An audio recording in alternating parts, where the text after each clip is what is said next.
నటి Marina Abraham 'America అమ్మాయి' అనే సీరియల్‌తో అందరినీ ఇట్టే కట్టిపడేసింది.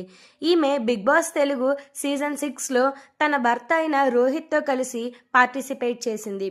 వీరిద్దరూ కలిసి సొంతంగా ఒక ఫోటో స్టూడియోని కూడా పెట్టుకున్నారట. ఇకపోతే కొంతకాలంగా యాక్టింగ్‌కు మెరీనా దూరంగా ఉంటోంది.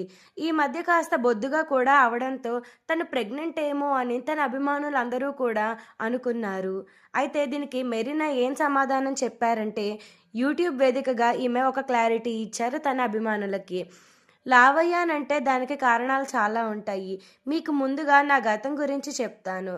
2021లో నేను ప్రెగ్నెంట్ అయ్యాను. కానీ మొదటి స్కానింగ్‌లోనే బేబీకి హార్ట్ బీట్ లేదని తెలిసింది. అయినా మళ్ళీ హార్ట్ బీట్ వస్తుందేమో అని ఎంతగానో ఎదురు చూశాము. 3 నెలల వరకు అబార్షన్ చేయించుకోలేదు. ఇంకా ఆలస్యం చేస్తే ఇన్ఫెక్షన్ అయ్యే ఛాన్సెస్ ఉంటాయని డాక్టర్ చెప్పడంతో ఆ ప్రెగ్నెన్సీని అబార్ట్ చేసుకోవాల్సి వచ్చింది. మళ్ళీ 2022లో కూడా నేను ప్రెగ్నెంట్ అయ్యాను. కానీ అప్పుడు బేబీకి హార్ట్ బీట్ వచ్చింది. ఒత్తిడి వల్ల నా శరీరం వీక్‌గా ఉందనో, గర్భస్రావం అయిపోయింది. అప్పుడు నా బాడీలో చాలా మార్పులు వచ్చాయి. ఆరోగ్యం క్షీణించడంతో డాక్టర్లు నాకు స్టెరాయిడ్‌లు ఇవ్వాల్సి వచ్చింది. తినకపోయినా గానీ నేను లావైపోయాను. ఇక ప్రస్తుత విషయానికొస్తే నేను ప్రెగ్నెంటా కాదా అని నా అభిమానులు ఎంతోమంది అడుగుతున్నారు. దానికి సమాధానం చెప్పాలి అంటే నేను అలాగే నా భర్త ఇద్దరం కూడా తల్లిదండ్రులం కాబోతున్నాము.